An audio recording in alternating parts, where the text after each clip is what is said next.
Alors, bonjour à tous. Vous me direz si au niveau du micro ça va ou pas, si jamais. C'est bon? Parfait. Alors, on va parler un petit peu production agricole en prenant l'exemple de Genève. Alors, on n'est pas tout à fait encore dans les grandes gelées, mais ça commence gentiment à arriver. Je veux que je trouve le bon bouton. C'est en haut, c'est en bas, c'est en bas. Ah, c'est bon, ça marche. Voilà. Donc, Nicolas Courtois, je travaille pour Agri-Genève. C'est l'association fêtière de l'agriculture genevoise. Donc, en fait, on fait du conseil à nos agriculteurs. Quand je dis nos, c'est parce qu'en fait, ils sont membres chez nous. Donc, ils payent une cotisation pour adhérer à l'association. Et on a également un financement de la part de l'OCAN pour assurer différentes tâches généralistes. Voilà. Je remercie d'ailleurs quelques membres de chez nous qui sont là. On pourra en parler tout à l'heure. Voilà. Ça fait 12 ans que je suis à Agri-Genève. Je travaille sur le canton de Genève, principalement sur les grandes cultures. Donc on va parler plutôt blé, orge, colza. Et sur une thématique qui s'appelle l'agriculture de conservation. Alors on peut conserver plein de choses. Là, le principal but de cette thématique-là, c'est de conserver les sols. Alors ça part du principe que les sols sont dégradés. C'est pas forcément le cas partout. On va en parler un petit peu. Et puis après, aussi derrière ça, l'idée de conserver les rendements, de conserver les revenus des agriculteurs aussi, c'est quelque chose d'assez important.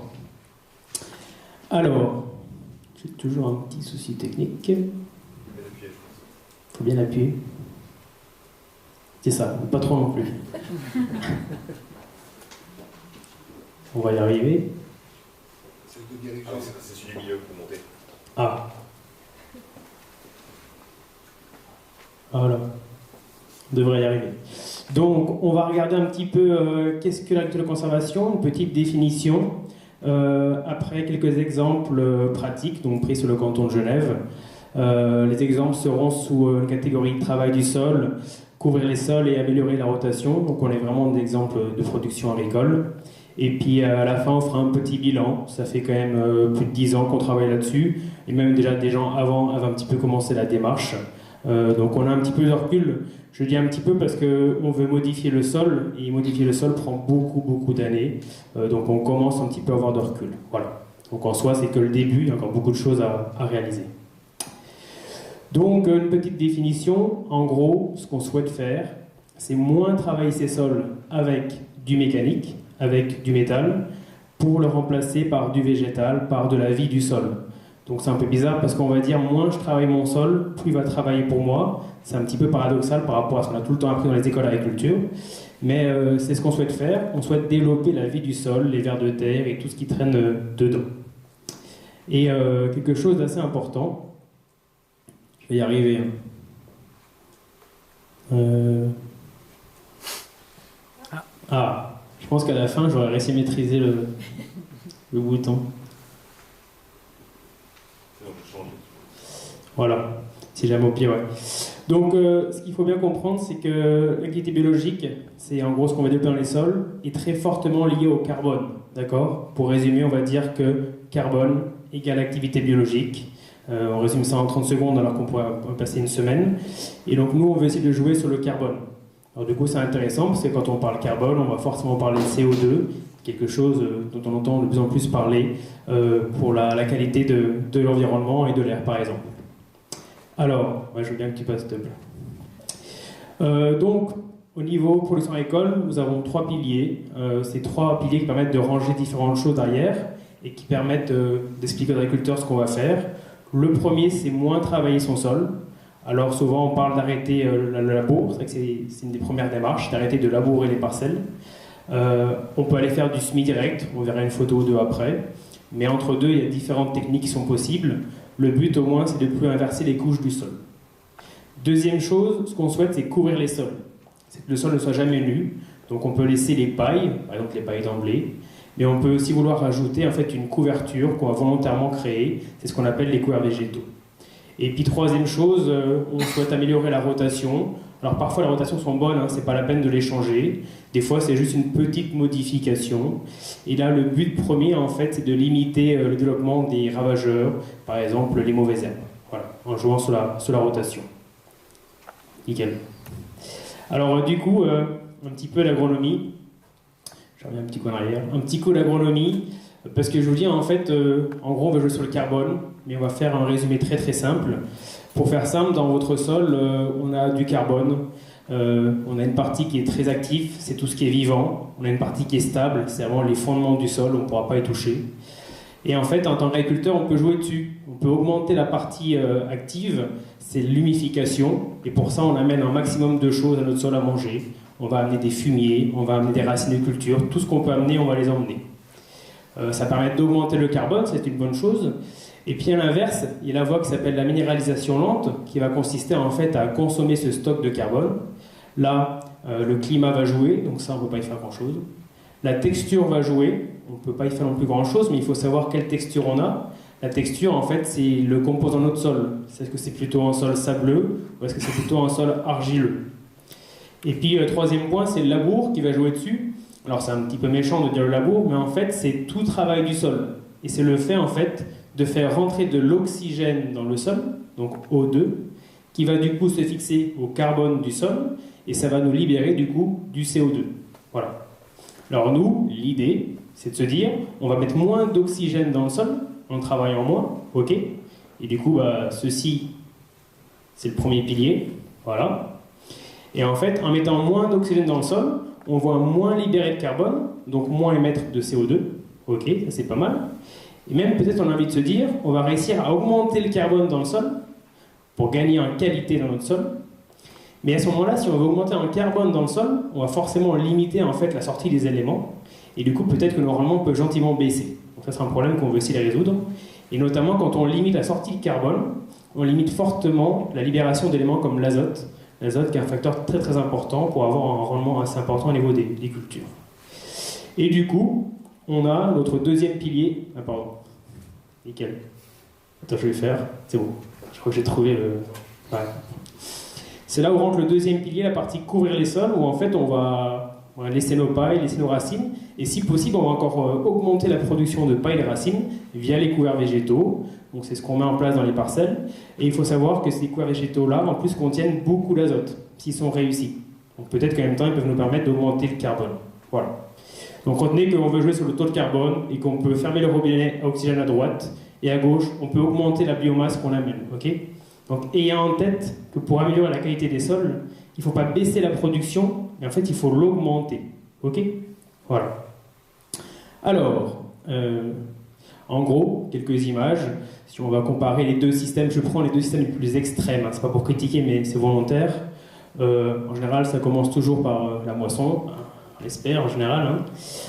Ensuite, en système labour, en général, on commence par déchaumer une première fois, c'est un léger travail du sol. En système agriculture de conservation, on va semer en couvert directement, avec un semoir adapté.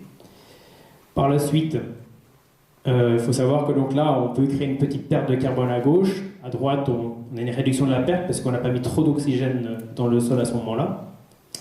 Ensuite, plus tard durant la saison, et c'est ce qui se passe dans les champs actuellement, dans la campagne, hein, si vous regardez, en système labour, on va retourner le sol, c'est le principe de la charrue. À droite, on laisse le couvert qui pousse, qui fait son travail. Et un petit peu après, c'est ce qui va arriver vraiment, par exemple, en début de semaine prochaine. À gauche, on sème sur un sol du coup qui est dépourvu de protection. Et à droite, on sème dans un sol qui est couvert par l'engrais vert, par le couvert végétal qu'on a mis en place. Voilà. Et puis au final, à gauche, on a plutôt une perte de carbone. À droite, on en crée un petit peu via le couvert végétal. Également, on a une petite différence sur la mise en place de la culture. Et puis au final, la chose qu'on récupère, c'est deux parcelles totalement différentes. À gauche, c'est ce qu'en général on a l'habitude de voir, hein, c'est une culture qui lève dans un sol qui est nu. À droite, c'est une culture qui lève dans un sol qui est couvert par un paillage. C'est le couvert végétal qu'on a écrasé au sol et ensuite qu'on a désherbé pour le stopper. Voilà. Alors ça, c'est la photo qu'on aura dans la campagne genevoise dans environ un mois. Vous verrez, il y a les deux types de parcelles qu'on peut trouver dans le canton. Alors j'ai pris deux extrêmes, les deux opposés, hein, c'est pour vraiment montrer les extrémités. Et il faut savoir qu'en général, on est plutôt sur le système de gauche par rapport au système de droite, qui est un peu plus nouveau pour nous. Alors à droite, c'est nouveau pour nous, mais en fait, le terme agriculture de conservation a été mis en place dans les années 30 aux États-Unis, okay, où vous n'avez pas de l'érosion hydrique, c'était de l'érosion éolienne. Ils ont perdu des sols suite à des tempêtes de sable, par exemple. Okay.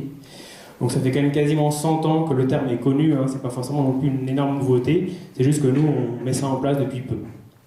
Alors à gauche, il y a différentes choses qu'on connaît, des avantages, des inconvénients. À droite, ça change un petit peu les pratiques.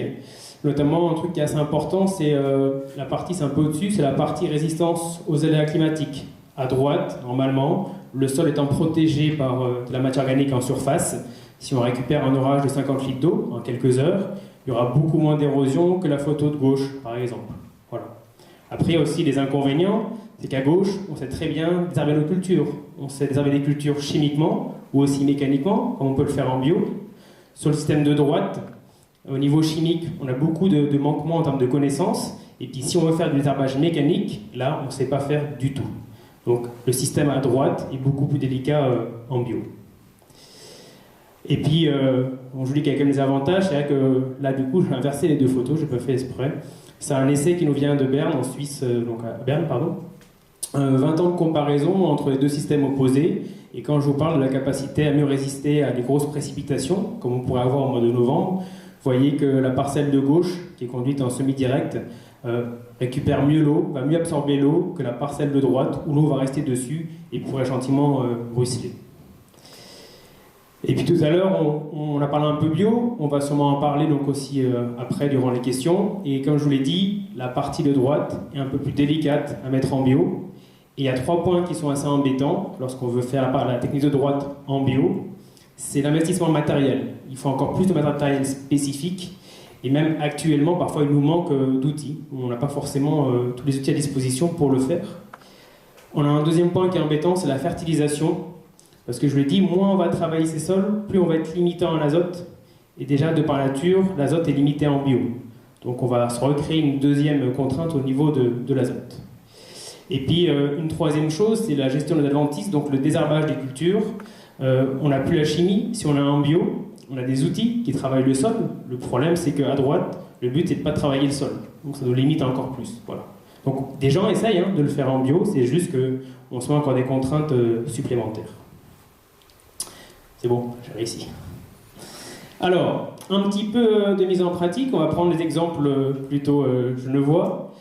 Souvent on commence par le pilier de gauche, parce que souvent quand on est producteur, on aime bien le matériel, et moi le premier, et c'est un petit peu une erreur. Peut-être qu'on a intérêt à commencer par la droite, qui est en fait d'essayer de changer sa rotation si on doit la changer. Alors, le principe de la rotation, c'est donc l'alternance des cultures. Une année, je fais un blé, après je fais un colza, après je fais un maïs, voilà. Et en fait, il y a des petites règles qui permettent de faire en sorte que les enchaînements se passent bien et qu'on limite la pression des ravageurs et donc des phytosanitaires. Alors, je vais prendre un exemple genevois. À Genève, souvent, on commence par faire un blé, puis on fait une orge, puis on va faire un colza. Après, on refait un blé, parce que c'est une culture quand même qui a une bonne valeur alimentaire et qui se vend très bien. Et puis ensuite, j'ai appelé dicote diverse. Donc en fait, on fait une plante qui s'appelle une dicotylédone. Ça peut être un tournesol, un pois, et on vient la placer ici. Parce que dans les prestations écologiques requises, comme je parlais tout à l'heure, on a l'obligation d'avoir, par exemple, au moins 4 cultures. Cette rotation est bien, mais lorsqu'on passe en pur semi-direct, en agriculture de conservation, nous, on essaye de faire la rotation du bas. Alors, des fois, ce n'est pas des grosses nouveautés, Ici, on a juste inversé le sens du colza et de l'orge pour des questions de désherbage et de récit des cultures. Et puis, on a essayé de rajouter une dicote de printemps. Donc, on a remis une culture en plus, petite inversion, c'est pas grand-chose. Et finalement, on peut avoir par exemple cet exemple-là. Voilà. C'est pas grand-chose, sauf qu'il faut quand même que l'agriculteur soit prêt à faire une culture de plus, et puis du coup, indirectement, à faire un peu moins de blé, ce qui peut quand même changer son revenu. Voilà. Petit exemple, sur la partie rotation, après, le reste est quand même très peu visuel. Quelque chose qui est plus visuel, c'est la partie couvrir les sols. Et là, vous pouvez vraiment le voir actuellement dans la campagne. En ce moment, normalement, on est en train de récolter des cultures de printemps, donc tournesol, maïs, soja, et pourtant, il y a des parcelles où on voit des fleurs gentiment apparaître. Ça, ce sont les couverts végétaux. Je vais vous montrer quelques exemples. Donc là, normalement, ceux-ci commencent à apparaître. Là, les gelées matinales vont être limites pour avoir des belles fleurs. Mais normalement, ça va commencer à apparaître avec les tournesols qui sont en fleurs, alors que normalement, le tournesol fleurit en juillet et pas en octobre, avec des radis ou autre chose. Et ça, en fait, quand vous allez avoir des fleurs maintenant, dites-vous que c'est un couvert végétal. L'agriculteur réinvestit dans la semence pour en fait remettre du carbone dans son sol. Okay, donc c'est une technique qui met en plus de lui-même. Alors c'est une technique qui est intéressante pour les fleurs, pour les insectes, mais également en fait pour le désherbage au niveau des agriculteurs. Lorsqu'un couvert fonctionne correctement, on arrive à limiter le développement des mauvaises herbes. Alors on fait différents essais depuis une dizaine d'années. Juste une petite photo de nos essais. Nous avons des photos qui datent du mois d'octobre 2013, 4 couverts végétaux différents, des couverts plus ou moins complexes.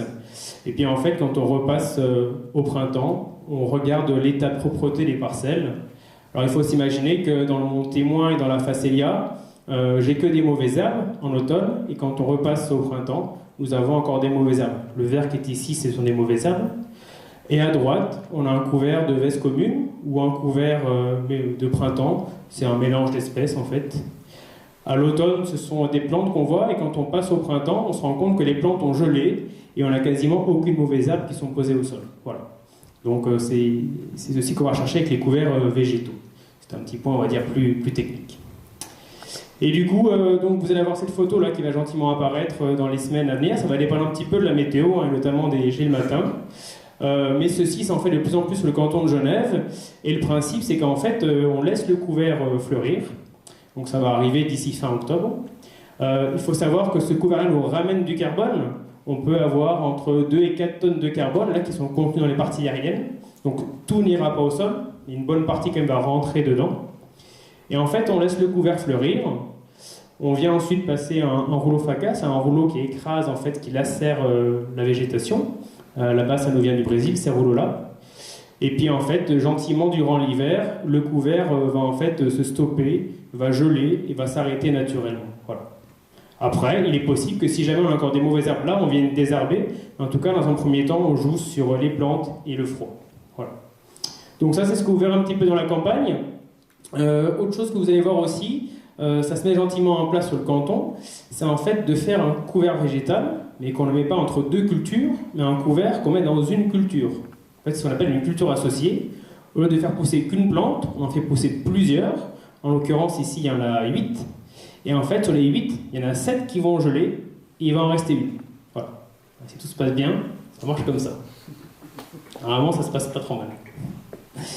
Donc là, en fait, vous avez 8 plantes. Celle qu'on va récolter, c'est le colza. La petite feuille qui est ici. Tout le reste, on veut que ça disparaisse gentiment. Donc ça, c'est une photo prise...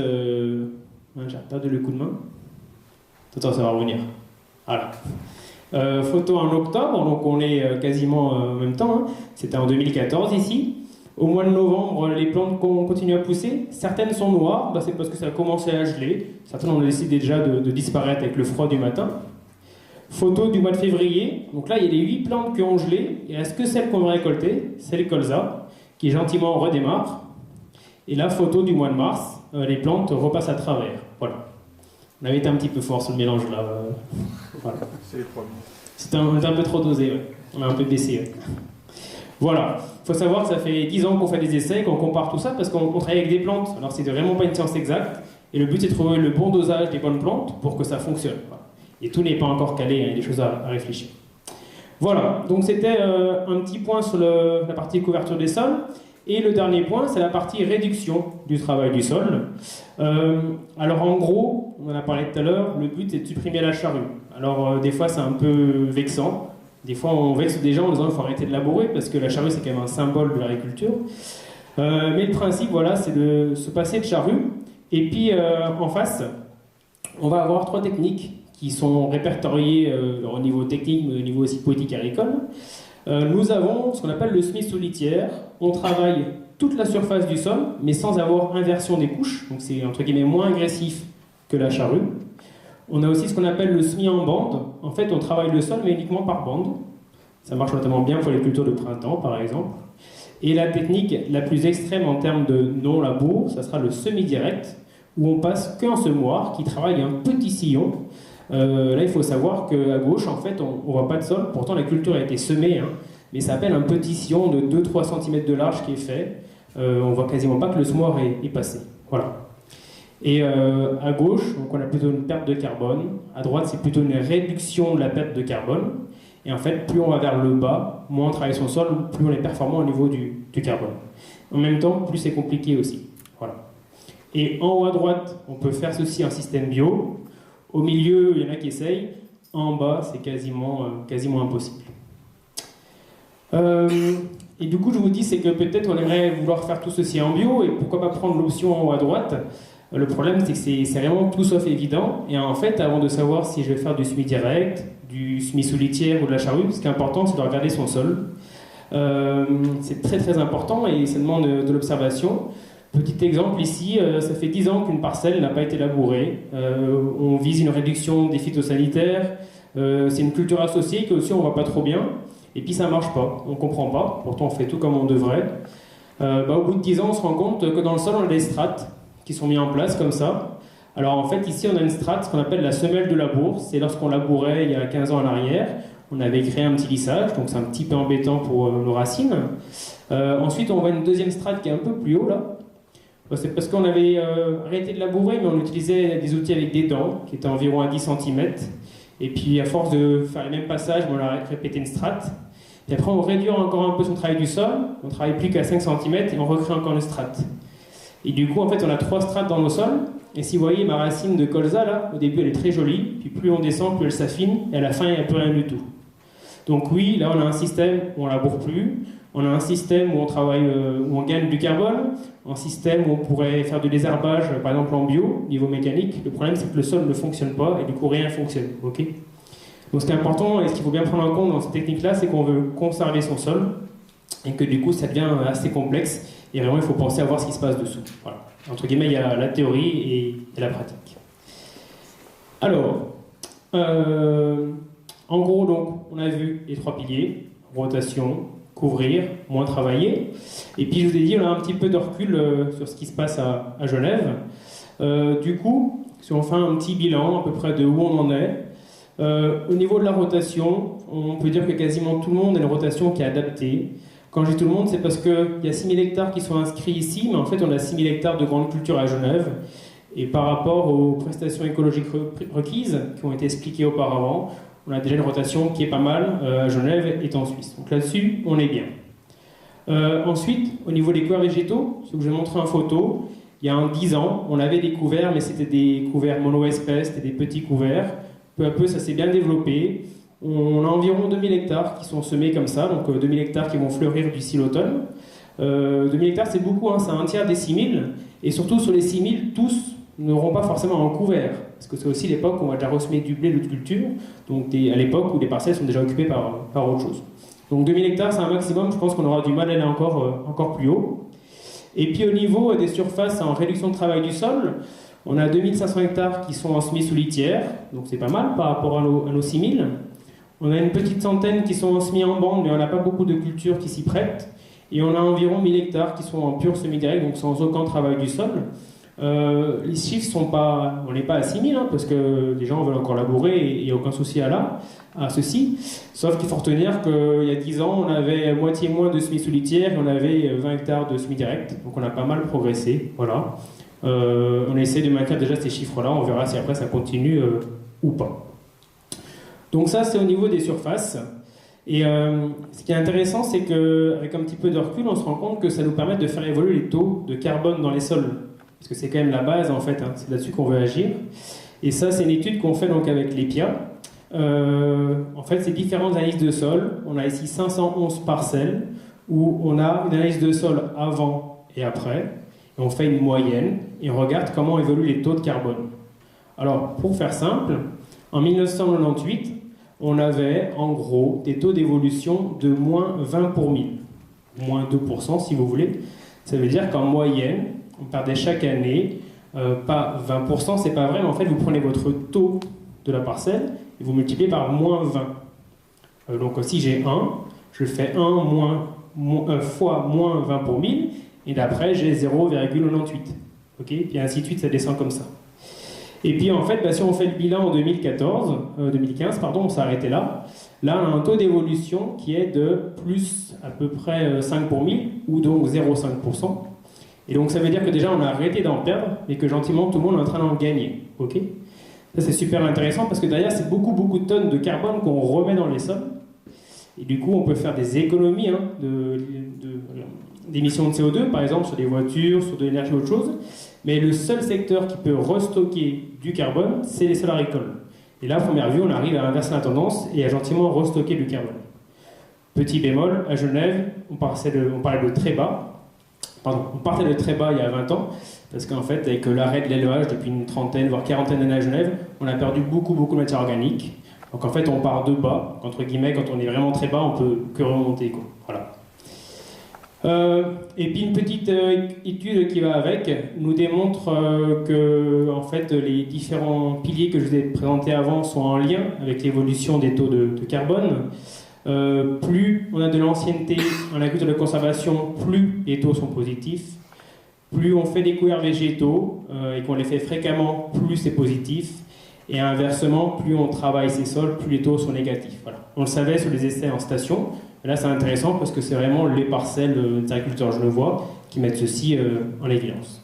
Alors, ça ne veut pas dire qu'on ne peut pas travailler ces sols. Hein. C'est juste que si on travaille ces sols, on avance moins vite que des gens en fait, qui ne les travaillent plus du tout. Voilà. Après, chacun choisit ce qu'il souhaite faire. Voilà. Et puis aussi pour dire qu'on parle quand même du bio, c'est compliqué. Il y a quand même de temps en temps des choses qui se font. Ceci, c'est un mélange d'avoine et de lupin qui a été semé en semi-direct, donc sans aucun travail du sol, et également sans désherbage, donc ça marche quand même. Hein. C'est un exemple qui est à Genève, c'est Jean-Pierre qui est à la Croix de Roson. Là, il sème en direct après un maïs, la culture au printemps, la culture un peu plus tard au printemps toujours, et juste avant la récolte. Alors voilà, de temps en temps, il y a une parcelle qui rentre comme ça en semi-direct en bio, mais il faut admettre que c'est de temps en temps, et c'est pas encore une pratique qui est généralisée. Voilà. Et puis autre chose qui va gentiment se mettre en place aussi, c'est de remettre des arbres dans les parcelles, ce qu'on appelle l'agroforesterie. Alors ça, c'est encore un niveau plus important en termes de carbone, parce que le but c'est de remettre du carbone avec le blé qui est dessous, plus les couverts végétaux et le fait qu'on laboure plus, mais de rajouter des arbres qui, eux, vont encore aller capter beaucoup de carbone, d'accord ? Donc là, au niveau cycle des matières organiques, on est encore beaucoup plus performant. Par contre, la photo, là, il n'y a pas de Genève. Hein. À Genève, pour l'instant, les photos qu'on a... Attendez, ça va venir. Ou pas. Je veux bien que tu passes, s'il te plaît. Voilà, à Genève, pour l'instant, on en est plutôt à ça, d'accord ?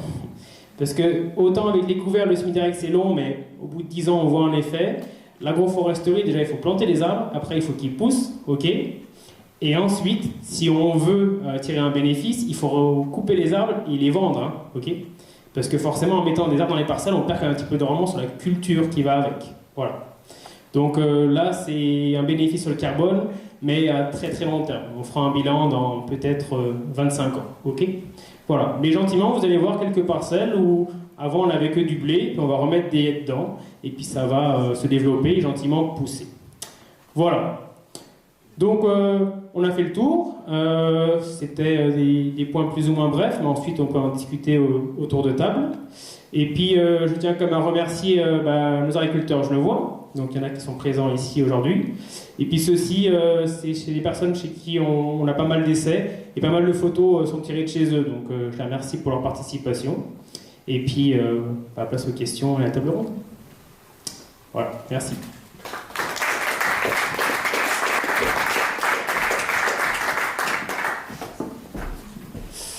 Voilà, merci beaucoup à Nicolas et Francesco pour ces deux introductions et cette partie aussi technique sur l'agriculture de conservation. Avant de donner la parole à Pascaline pour la table ronde, est-ce qu'il y a déjà quelques questions ou réactions de votre part ? Peut-être... oui.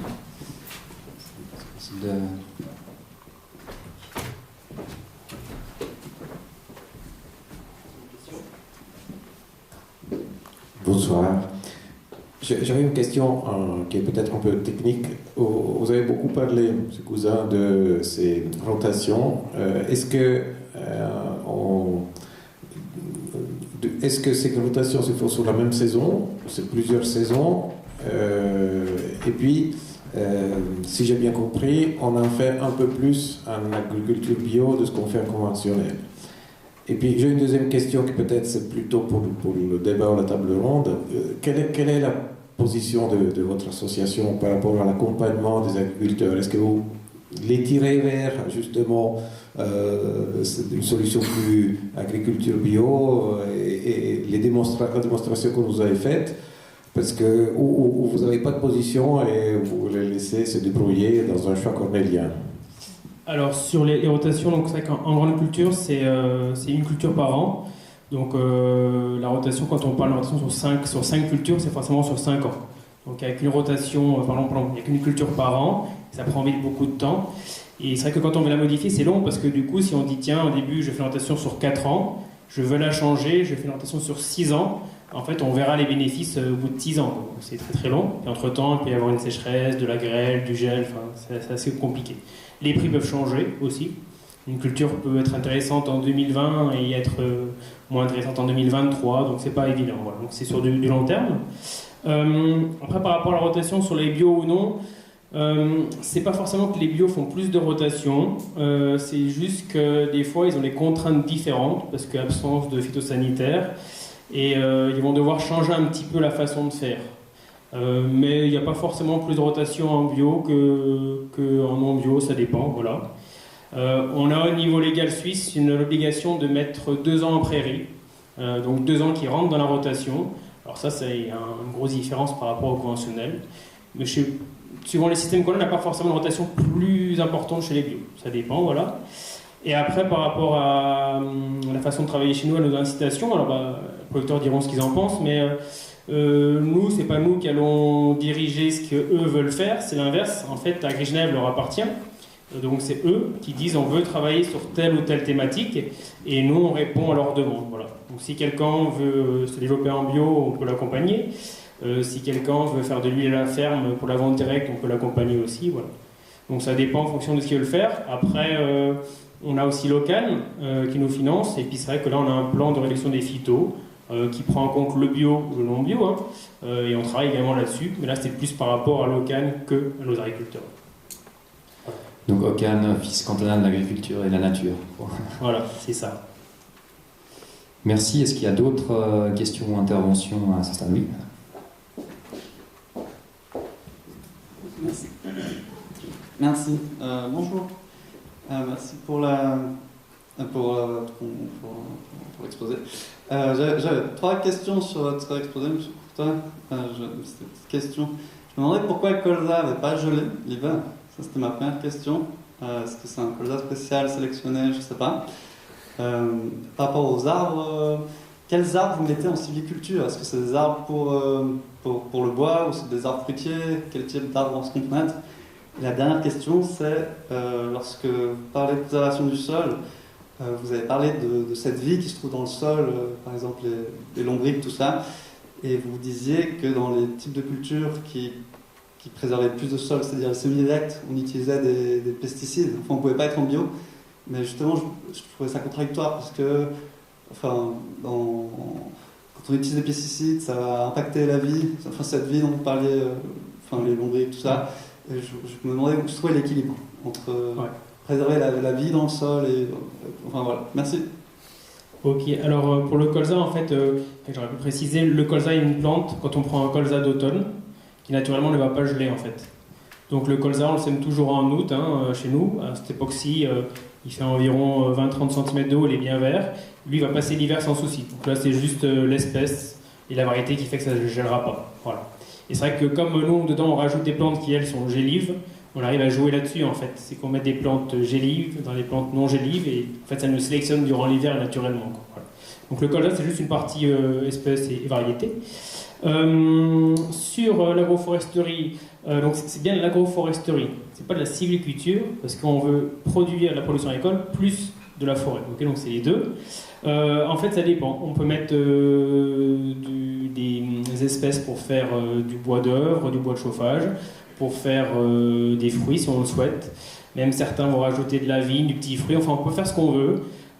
Ça dépend du type de sol qu'on a. Ça dépend du climat qu'on a et des cultures qu'on veut faire pousser. Parce que l'idée quand même, c'est qu'en fait, il y a une complémentarité. Par exemple, si on fait pousser du blé, et c'est notre principale espèce qu'on mettra dans le champ, il faudrait mettre un arbre qui n'a pas les mêmes besoins en eau et en chaleur que le blé.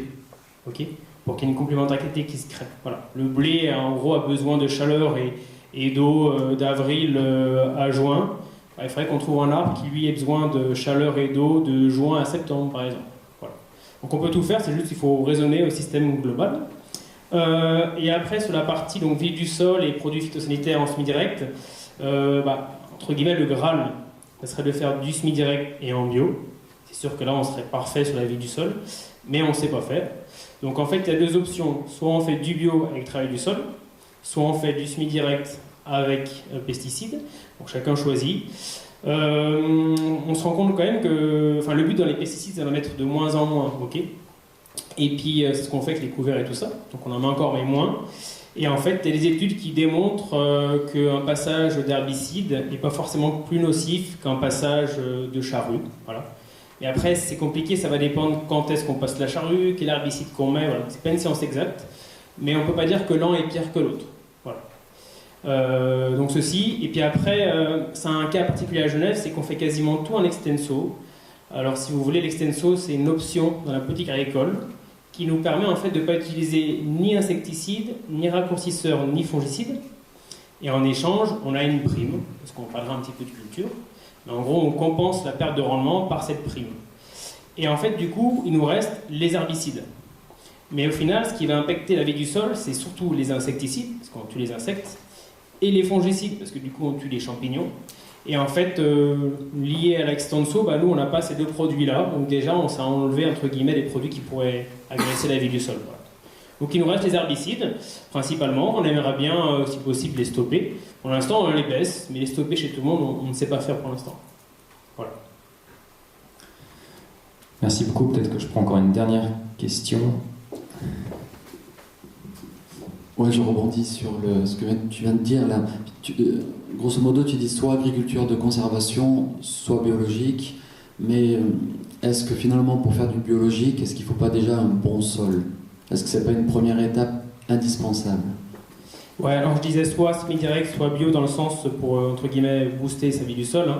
Après, il y a plein d'autres schémas possibles. Hein. Mais oui, tu as entièrement raison. Nous, on part dans des teneurs en carbone dans nos sols qui sont très bas. Et en fait, on se rend compte qu'on aurait peut-être intérêt d'abord à remonter les teneurs assez hautes, et les seuils qu'on peut atteindre. Et une fois qu'on a atteint ces seuils, basculer en bio. Parce que notamment, quand on aura un taux de carbone assez élevé, notre sol sera très résilient, en fait. Il sera très malléable, si vous voulez. Donc on pourra le retravailler plus facilement qu'avant, premier point. Et deuxième point, quand on aura monté du carbone assez haut, normalement, mais ça reste un peu une théorie, il devrait naturellement libérer beaucoup plus d'azote. Ok ? Et ça va être le facteur limitant dans le système. Donc l'idée, c'est de mettre 15-20 ans à remonter les taux assez hauts. Alors sous réserve qu'il était bas, hein. Tout le monde n'est pas bas non plus, ça dépend. Les éleveurs sont déjà très hauts. Voilà. Remonter les taux hauts, et ensuite, pourquoi pas, basculer en bio. Voilà. Sauf que nous, les premiers, on commence il y a 10 ans, si on prend vraiment l'extrême, le semi-direct.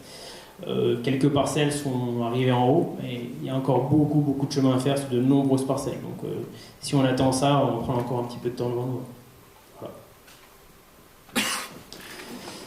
Voilà, merci beaucoup Nicolas, je t'invite à rester au cas où il y aurait encore des questions qui concernent pour la table ronde. Donc, Pascaline Minet va prendre le relais, donc elle a accepté de modérer cette table ronde pour le journal Le Temps, merci beaucoup. Et puis donc je vous invite aussi nos intervenants de table ronde à venir. Voilà, je te passe la parole. Merci beaucoup, bonsoir. Donc venez, installez-vous. On va enchaîner avec une table ronde, effectivement, avec des agriculteurs, agricultrices genevoises. Donc là, on a eu pas mal de théories, puis là, on va passer un peu à la pratique. Là, on va mettre les mains dans la terre avec eux et avec elles. Et on va évoquer leurs différents modes de production, ce qu'ils font, les difficultés qu'ils rencontrent et les contraintes dans lesquelles ils évoluent. On va voir que c'est pas un métier facile du tout. Je vais en fait vous demander, vous présenter, je pense que vous ferez ça mieux que moi, commençant peut-être par Caroline Jeanneret, si vous voulez bien. Donc vous êtes de la ferme de la Touvière à Meignier, que vous avez repris avec plusieurs autres personnes, je pense, en 2013. Est-ce que vous pouvez nous dire ce que vous faites à la Touvière, et puis selon quel mode de production, par rapport à tout ce qu'on a déjà évoqué ce soir?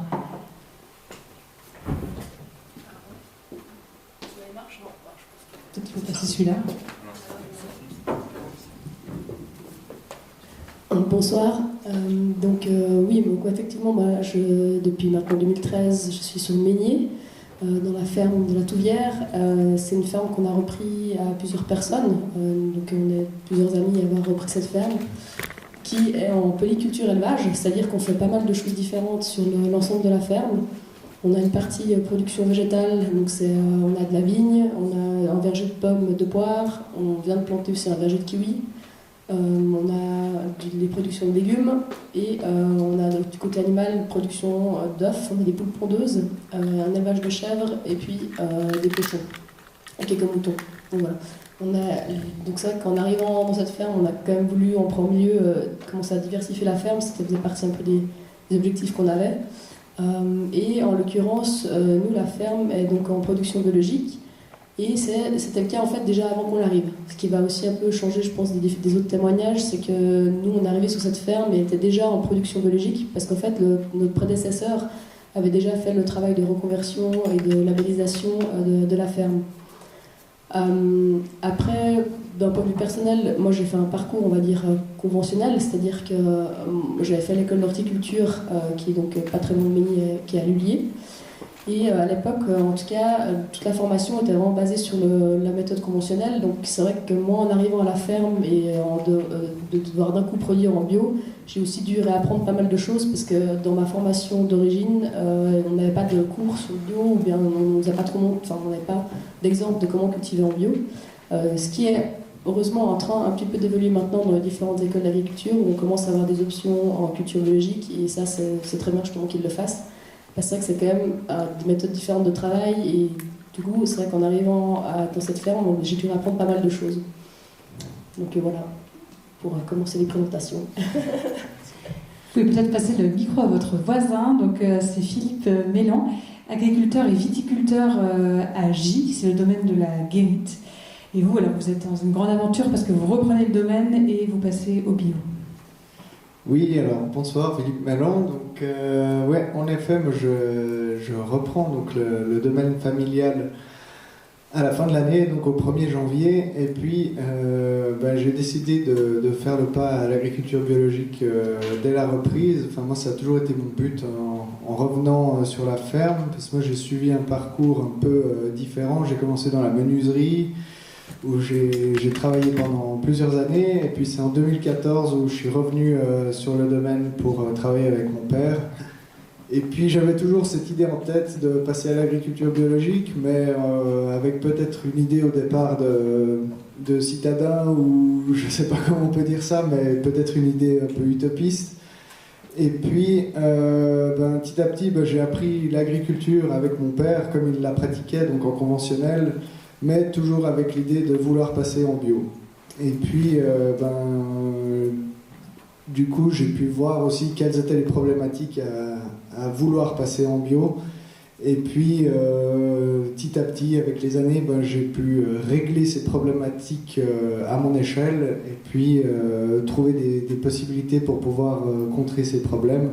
Et puis là, maintenant, ça fait 7 ans que je suis sur le domaine, et en reprenant le domaine, je me sentais prêt à faire ce passage pour l'agriculture biologique. Vous pouvez nous dire peut-être ce que vous produisez? Je pense que ça, on l'a pas dit, c'est intéressant. Oui, alors du coup, moi j'ai à peu près 5 hectares de vignes, où là, ça fait déjà depuis 3 ans que j'utilise que des méthodes culturales biologiques. Et puis sinon, j'ai à peu près 80 hectares de grandes cultures, donc des cultures céréalières. Donc jusqu'à maintenant, vous avez du blé, du colza, de l'orge, des pois, enfin à peu près toutes les cultures que Nicolas a présentées. Parfait. Et on va continuer notre tour de table avec Lionel Bidot. Donc vous êtes agriculteur à Troinay, à la Maison Forte, sur un domaine d'assolement avec votre famille et un autre exploitant, c'est juste? Oui, tout à fait. Voilà. Alors, je suis exploitant du domaine de Sierre, à Verrier, mais en famille, on travaille en communauté d'assolement. Ça veut dire qu'on a nos parcellaires en commun pour tout ce qui est rotation et les machines aussi, on a tout en commun, avec aussi d'autres voisins pour essayer d'être plus efficient. Sur l'exploitation, donc, on fait de la grande culture, du blé, de l'orge, du colza, de la betterave et du soja. Un peu de maïs aussi. Nous cultivons principalement toutes ces cultures soit sans herbicides, sans fongicides et sans raccourcisseurs. C'est quoi le raccourcisseur? Le raccourcisseur, c'est une hormone qui va permettre de durcir les blés, de les raccourcir pour pouvoir mettre plus d'engrais. Mais c'est quelque chose qui est presque inconnu à Genève et très peu connu en Suisse. Et c'est plus dans les grands bassins français qui utilisent. Parce qu'il faut il faut se rendre compte que pour ça, il faut avoir des sols très fertiles pour pouvoir exploiter encore plus ces cultures. Donc voilà, donc nous on fait principalement des cultures en extensif aussi, ça veut dire avec le minimum d'entrants possible, et en culture associée, les colzas par exemple, on le met, on fait en associé. On essaie toujours de diminuer le plus possible les intrants, de sélectionner des variétés le plus résistantes possible, on travaille beaucoup là-dessus, parce que la problématique de notre exploitation, c'est qu'on est au pied du Salève et on a des terres extrêmement argileuses, ce qui pose d'énormes problèmes dans la mécanisation. On fait du soja en bio, mais qui ne s'appelle pas bio parce qu'on ne peut pas faire de bio sectoriel en Suisse. Et malheureusement, on ne peut pas le faire sur toutes les parcelles. Parce que mécaniquement, il n'y a pas encore de possibilité de désherber ces cultures dans ces sols très argileux. On fait aussi on est producteur de compost, donc on a pas mal on amende pas mal avec des composts sur l'exploitation. Et on a un élevage de Black Angus et de poulets de chair en poulets fermiers de 90 jours qui sont en plein air et puis on récupère les fumiers, on les met aussi dans les champs. Et puis tout ce qui est les poulets et les vaches se nourrissent des fourrages de l'exploitation. Parce qu'il faut dire qu'il y a quand même, on a 10% de l'exploitation qui sont en surface de compensation écologique. En fait, c'est des zones qui sont laissées en foin, enfin en herbe, et qui ne sont pas d'intrants, c'est-à-dire pas d'engrais, rien du tout.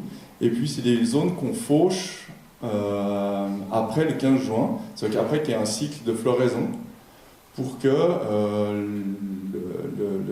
ces graines se retombent et se ressèment. Et le but de ces zones, c'est de les appauvrir pour avoir des espèces qui sont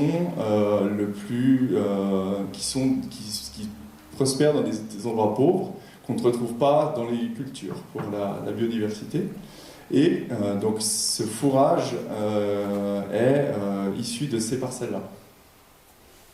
Donc c'est impressionnant de découvrir tout ce que vous faites voilà, parce qu'en fait vous êtes un agriculteur conventionnel par rapport au... Non, voilà, alors, pas conventionnel. Non. Alors justement, parce que quand vous n'êtes pas bio, vous n'êtes pas conventionnel, vous êtes... extensif. Extensif, c'est ça le terme. Comme la majorité de mes collègues, à Genève, l'agriculture conventionnelle, enfin je connais personne qui... Et ça, je pense que c'est des choses que le public ne connaît pas forcément. Tout à fait. Donc effectivement, de savoir que quand on dit conventionnel, donc non bio, enfin tout ce qui n'est pas bio, il y a encore une variété de pratiques, quoi. Ah bah tout à fait, la variété, ce qu'on a vu avec l'agriculture de conservation, c'est exactement ça.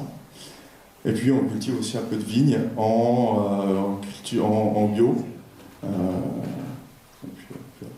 Et donc on voit qu'il y a quand même toute cette démarche que vous avez entreprenée de réduire les phytos notamment et d'autres éléments que vous avez évoqués. Pourquoi du coup vous ne sautez pas le pas pour demander un label qui pourrait peut-être vous permettre aussi de demander plus d'argent pour vos produits? Alors il y a les cultures, donc le colza actuellement est pas possible en bio avec toute la pression des ravageurs, surtout des méligètes. C'est un petit coléoptère qui pique les fleurs qui pique les boutons des fleurs avant que les fleurs viennent. Et qui fait que les fleurs avortent. Et pas de fleurs, pas de fruits. Et c'est vraiment un gros problème. D'ailleurs, la majorité des bio essayent une année et arrêtent. Et ça, c'est vraiment le colza, c'est vraiment une culture qui nous tient à cœur. D'une part que dans les rotations de culture, c'est très intéressant parce qu'elle a une racine pivot. C'est un très bon précédent pour des blés qui se prêtent bien. Et puis, puisqu'il y a beaucoup de fleurs, c'est aussi très bon pour la pollinisation des abeilles. Et puis c'est une source d'huile locale aussi par rapport à des huiles de palme ou des choses comme ça. Monsieur Mélan, peut-être que vous avez une réaction par rapport à ça, parce que vous me parliez vous-même du colza. C'est une problématique que vous avez rencontrée dans votre démarche de conversion. Oui, alors ça c'est clair que c'est un des points un peu négatifs de la reconversion, c'est que du coup dans mes rotations j'ai dû supprimer le colza parce que alors qu'avant c'était à peu près 20% de notre rotation dans les cultures. Donc ça c'est vrai que c'est un gros désavantage du bio et moi j'ai décidé pendant ma reconversion de ne pas faire d'essai de colza déjà parce qu'on ne peut pas le valoriser pendant la reconversion. Et puis, j'ai eu l'exemple de certains agriculteurs de ma région qui sont en bio, qui ont fait des essais désastreux. Donc, je préférais ne pas essayer et ne pas faire un raté d'entrée. Est-ce qu'il y a eu d'autres choix douloureux, entre guillemets, que vous devez opérer en ce moment douloureux ou pas, hein, mais est-ce qu'il y a d'autres choix importants qui vont devoir être opérés pour pouvoir faire cette conversion? C'est sûr que c'est des choix personnels, c'est des choix financiers aussi. Ça demande quand même de revoir son parc machine, ça demande des nouvelles machines pour le désherbage mécanique, notamment des hersetteries, des sarcleuses qu'on n'avait pas jusqu'à maintenant. Donc ça c'est quand même un gros investissement en termes financiers. Après, au niveau de la rotation, comme je disais, c'est de supprimer le colza. Et puis aussi, pendant ces 2 ans de reconversion, donc pour obtenir le label bio suisse, on doit passer par 2 ans de reconversion. Et pendant ces 2 ans de reconversion, l'ensemble de notre production est fourragère. Donc elle est destinée à des animaux. On ne peut pas produire de blé pour le pain, on ne peut pas produire de soja pour faire du tofu. Et du coup, c'est vrai qu'il y a une contrainte là qui est quand même assez violente. C'est que pendant 2 ans, je vais devoir produire des aliments pour les animaux, quoi. Donc ça, c'est vrai que c'est une contrainte qui est un peu dure à accepter comme paysan, quoi. Caroline Jeanneret, donc vous nous avez dit que vous avez repris la ferme était déjà en bio, mais je pense que vous m'avez expliqué que vous avez quand même dû faire une série d'adaptations, d'investissements pour continuer à mener toutes vos activités en bio. Oui, exactement. Déjà, le fait d'avoir voulu diversifier puis amener d'autres cultures, pareil, on a dû du coup investir aussi dans d'autres machines qu'on n'avait pas forcément avant. Et nous, un des gros investissements qu'on a fait en arrivant, c'est qu'en fait, pour l'exemple du verger, c'est qu'à l'époque, le verger avait été, avant qu'on arrive, il avait été planté à peu près 15 ou une quinzaine d'années avant qu'on arrive. 15 ans avant qu'on arrive, la ferme était encore en conventionnel. Donc du coup, quand il avait planté des variétés qui étaient très sensibles aux maladies. On avait de la Gala, de la Golden, des variétés comme ça qui sont en fait extrêmement sensibles. Et nous, du coup, quand on est arrivé, ces variétés étaient encore là. Et puis, première année, on était en bio, mais on traitait quand même beaucoup. Du coup, parce qu'on rappelle qu'en bio, on traite aussi. C'est juste que ce n'est pas les mêmes produits, c'est un autre cahier des charges par rapport aux produits qu'on peut utiliser. Et justement, on intervenait entre autres avec des cuivres ou du soufre, des argiles, etc. Et puis, en fait, des années un peu pluvieuses qui n'étaient pas très bonnes, on passait 15 fois, 20 fois dans l'année. Puis pour nous, ça n'avait pas de sens de se dire on passe 15-20 fois, ok, c'est peut-être des produits qui sont pas chimiques, mais par contre, on sort le tracteur toutes les 2 semaines, ça n'a pas de sens. Puis en plus, pour avoir quand même des problèmes d'avoir quand même en plus la maladie qui arrive, puis on a de la peine à lutter contre. Donc du coup, on a pris une décision qui était assez drastique, c'est qu'on a dit on va tout changer, on va tout arracher le verger, puis on va tout replanter, puis on va planter des variétés qui sont adaptées pour le bio, qui sont moins sensibles aux maladies, qui ont des tolérances ou bien des résistances par rapport à ces maladies. Et par exemple, c'était un gros investissement, parce que replanter 1,5 hectare de verger, ça nous a pris 5 ans, parce qu'on n'avait pas les moyens de tout replanter d'un coup, en termes financiers, parce qu'il faut compter à peu près 15 francs pour un arbre, puis on les plante à peu près tous les 1,40 m, donc ça fait une densité d'arbres qui est quand même assez importante. Donc voilà, nous ça a été en tout cas un choix. Voilà, on a tenu les 2 premières années, puis au bout de la 2e année, on a dit non, mais ça n'a pas de sens, on ne veut pas continuer comme ça. Et du coup, maintenant, là, par exemple, je prends l'exemple de cette année, j'ai fait un traitement au cuivre, alors qu'il y a 8 ans en arrière, quand on avait repris la ferme, j'avais peut-être dû passer 12 fois, 15 fois dans l'année, quoi. Donc ça, voilà, c'était aussi une question de passage aussi de tracteur, de pollution aussi indirectement de carburant, enfin tout le reste qui tourne autour, quoi. Puis aussi justement d'accumulation de cuivre ou autre qu'on ne souhaite pas, quoi. De vraiment travailler avec ces variétés qui sont résistantes ou tolérantes, même aussi conventionnelles, faire aussi ces choix-là de prendre aussi des variétés maintenant qui sont plus résistantes et tolérantes. Après, le souci de faire ces choix-là, c'est que souvent c'est des variétés dont personne n'a entendu parler.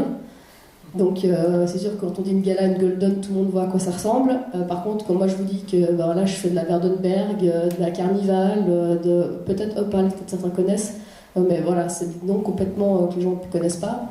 Donc quand on doit vendre à des grands, on va dire des distributeurs ou autres, c'est plus difficile à écouler. Nous, on a l'avantage de faire de la vente directe. Donc c'est vrai que beaucoup de gens d'ailleurs qui font le choix de passer au bio, souvent développent aussi des canaux de vente directe parce que c'est aussi du coup plus facile pour pouvoir parler de son produit puis de le vendre. Nous typiquement, voilà, on peut dire oui, notre opale c'est une pomme jaune, elle ressemble à telle ou telle pomme. Et c'est plus facile à vendre, même à nos clients qu'on livre, alors que si on devait travailler avec la grande distribution, c'est vrai qu'il reste quand même beaucoup sur des standards, quoi. Donc c'est plus compliqué à écouler. D'un point de vue, allez-y, très bien. Je ne sais pas si celui-là il marche, c'était le plus simple, mais non. Il marche, ouais. Donc, pour rebondir sur la recherche variétale, c'est vrai que ça, c'est quelque chose qui est extrêmement important, mais qui prend énormément de temps. Le grand raccourci, c'est l'OGM, mais personne n'en veut. Donc, si on fait de la recherche naturelle, ce qui se fait à Changin, par exemple, tout le blé en Suisse appartient au peuple suisse. Il a été développé à Changin. Et cette sélection variétale se fait naturellement. C'est-à-dire il faut énormément de temps pour développer une nouvelle variété. Dans la vigne, par exemple, maintenant, il y a des nouvelles variétés qui sont très résistantes au mildiou et l'oïdium. C'est Diveco et Divona. C'est une variété rouge et un blanc. Mais le problème, c'est qu'il faut 20 ans pour faire développer une variété. Et puis après, il faut le marché pour vendre cette variété. Par exemple, si on prend le cas du Diveco, on en a tous planté, je pense, un peu pour réduire. Donc ça marche très bien, c'est très efficace. Mais vendre un 100% Diveco en vin, voilà, bonne chance. Donc c'est tout. Pour quelle raison? Peut-être juste pour que les gens sachent, c'est parce qu'on ne connaît pas encore. C'est particulier, c'est très teinté. Mais c'est pas bon, quoi. Il faut s'habituer, quoi. Voilà, je veux dire, ça va bien en assemblage. On peut mettre un petit peu si on cherche cette spécificité dans nos cépages. Mais voilà, le temps agricole, c'est une année, c'est long. Donc voilà. Et puis, Changin, c'est l'Institut de recherche, développe chaque année des nouvelles presque toutes les années, de nouvelles variétés de blé qui sont essayées et qui sont vraiment développées dans l'optique on cherche le meilleur rendement sans rien. Contrairement à la recherche européenne qui s'est faite toujours le meilleur rendement avec le plus d'intrants, etc. Et c'est comme ça qu'on arrive avec des blés qui sont vraiment costauds et qui ont déjà besoin de peu de traitement dessus, voire même pas du tout au niveau fongicide. On a des blés qui se débrouillent très bien sans traitement fongicide. Je pense que c'est un des messages qui vous tenait à cœur, c'est de dire que on ne peut pas changer forcément du jour au lendemain. C'est ce que vous me disiez, qu'il y a quand même ce temps long. On a aussi un peu découvert avec la présentation de M. Courtois, le temps de la recherche agronomique est long. Voilà, et moi je pense qu'il y a une évolution. Dans les années 50, il y a eu la révolution du pétrole, la chimie, qui a retiré la main-d'œuvre des fermes. Avant, on était sur la force des bras. Et cette chimie est arrivée. Il ne faut pas oublier que pour les anciens, ça a été une délivrance. De ne plus être tout le temps à la main, par terre, à ramasser, à écraser les dorifores. C'est des bestioles, des espèces d'insectes, mais vraiment dégueulasses, à la main, dans les champs de betteraves, pour les enlever un à un. Et puis, donc il y a eu cette transition, bonne ou mauvaise, voilà. Et actuellement, je pense qu'on est vraiment de nouveau à une autre transition qui se fait avec le vivant, qui se fait avec la recherche biologique et avec la mécanisation et la robotique. Mais on ne peut pas, aujourd'hui, on ne peut pas dire on retourne comme à l'époque, c'était mieux. Parce qu'à l'époque, il ne faut pas oublier qu'il y avait plus de 2/3 de la population qui bossait dans les fermes. Caroline Jeanneret, vous avez peut-être une réaction à ça aussi. Est-ce qu'il y a une pénibilité plus importante du travail en bio? Est-ce qu'il y a besoin de plus de monde? Voilà, quelle est votre vision, vous, de ça? Alors c'est clair qu'en termes de travail au champ, il y a beaucoup... Enfin, on peut pas mécaniser une partie, mais il y a quand même une partie aussi qu'on doit faire à la main. Après, typiquement des années comme cette année où c'est très mouillé, justement, on ne peut plus rentrer avec des machines dans les champs. Donc du coup, on a dû, par exemple, cette année beaucoup plus passer à la main pour pas abîmer nos sols aussi indirectement, parce que si on va d'un coup intervenir alors que le sol n'est pas ressuyé, avec une machine, on peut faire beaucoup de dégâts. Et puis comme on l'a vu, les sols, c'est vraiment la base pour nous pour produire correctement nos légumes et autres. Donc du coup, c'est clair que nous, on a quand même beaucoup plus de monde au champ pour pouvoir faire ces tâches-là. C'est ce qui explique aussi en partie que les prix aussi sont plus élevés pour le bio. On n'arrive pas à tout... on n'a pas justement l'aide de la chimie, on n'a pas ces méthodes-là. Donc directement, on a aussi plus de travail au champ et plus de travail manuel, mécanisé ou manuel. Donc ça, c'est clair. Puis d'autant plus si, comme cette année, on a des conditions vraiment exceptionnelles, quoi. Donc, exceptionnellement pas bonne. Voilà, exceptionnellement pas bonne, exactement. Ça, je crois que tout le monde a un peu vu. Tout le monde a eu le droit un été pourri. Donc, non, ça c'est vrai. Donc, ça c'est aussi quelque chose à prendre en compte. Donc, il faut aussi se rendre compte de pourquoi aussi, parce que beaucoup de gens sont là, mais certains pensent qu'on fait du bio pour pouvoir vendre plus cher. Mais non, c'est aussi une question qu'on a plus de coûts de production. Donc, si j'ai besoin d'avoir d'un coup plus de gars au champ parce qu'on peut pas aller avec un produit chimique ou autre, moi, ces gens-là, je dois les payer. Donc, du coup, c'est sûr qu'indirectement, ça aura un impact sur le prix de production. Donc, ça, il ne faut pas non plus oublier ce côté-là, quoi. Philippe Mélan, là, on a entendu toutes ces difficultés à faire du bio. Est-ce que vous avez peur, déjà? Et puis, je voulais savoir un peu l'aide que vous receviez quand vous êtes dans cette démarche de conversion. Aussi bien, je pensais, financière et puis technique, parce qu'on se rend compte que c'est quand même éminemment technique. Enfin, il y a beaucoup de connaissances qu'il faut avoir pour se mettre au bio. Alors, au niveau de la peur, non, ça va. Je suis assez confiant. Je pense qu'il y a 10 ans, quelqu'un qui se lançait dans l'agriculture biologique, c'était un illuminé. Maintenant, je pense qu'on a quand même des avancées technologiques au niveau machine et qui nous permettent d'être un peu plus sereins. Après, c'est sûr qu'il y a un petit risque au niveau de la main-d'œuvre, où je pense que je devrais probablement avoir un peu plus de personnel sur l'entreprise. Et puis, ça va peut-être aussi me demander plus d'heures de travail, plus d'heures de tracteur, plus d'heures de désherbage. Ça, je sais pas, on verra, mais ça, je suis prêt. Ensuite, pour les aides, pour la reconversion, donc moi déjà, avant de passer à cette reconversion, j'ai été voir à Genève le collègue de M. Nicolas, Sacha Riondel, qui est le spécialiste du bio à Genève. Et du coup, avec lui, on a fait un petit bilan. On a aussi étudié quelles étaient les possibilités de marché, comment on pouvait faire ça. Et du coup, il a aussi répondu à pas mal de problématiques qu'on avait, nous, sur le domaine. Il a pu pas mal nous conseiller pour faire ce passage, quoi. Et puis après aussi en termes financiers, il faut savoir qu'on touche en étant en agriculture biologique des paiements directs un peu plus conséquents que quand on est uniquement en production écologique requise, c'est ça.